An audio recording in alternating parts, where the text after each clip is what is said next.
السلام عليكم. معهد واشنطن. التعاون العسكري بين روسيا وإيران يشكل تهديدا لإسرائيل. إن لم تكن مشتركا في القناة فاشترك، وإذا كنت من المشتركين لا تنسى الإعجاب بهذا الفيديو. سلط معهد واشنطن الضوء على التعاون العسكري المتصاعد بين إيران وروسيا وتأثيره المحتمل على دول بعينها في المنطقة، لا سيما دولة الاحتلال الإسرائيلي، خاصة إذا حصلت طهران على أسلحة نوعية كأنظمة الدفاع الجوي الروسية.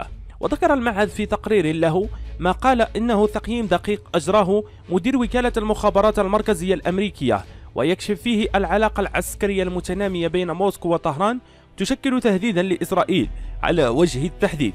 فمن المؤكد أن روسيا يمكنها أن تزيد من القدرات العسكرية الإيرانية. وشدد المعهد على أنه بإمكان روسيا تحسين قدرات العتاد العسكري الإيراني بشكل كبير، وذلك بشكل أساسي من خلال توفير أنظمة دفاع جوي متقدمة ومتطورة، والتي من شأنها تلبية طلب إيران منذ زمن طويل. وقد رفضت روسيا مثل هذه الطلبات سابقا خوفا من المشاكل التي قد تسببها الموافقة مع دول أخرى، بما في ذلك الاحتلال الإسرائيلي والسعودية والإمارات وتركيا. لكن احتمال موافقة روسيا على هذا الطلب قد زادت الآن، خصوصا بعد عودة العلاقة رسميا بين السعودية وإيران، وكذلك الزخم الكبير في عودة العلاقة بين إيران ودول المنطقة.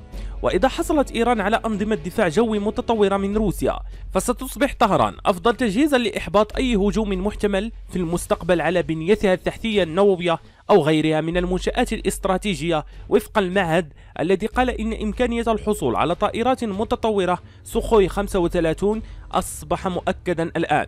والتحدي المتمثل في تنفيذ هجوم جوي ضد إيران مع تقليل الخسائر قدر الإمكان يصبح مشكلة أكبر للمخطط العسكري الإسرائيلي والأمريكي.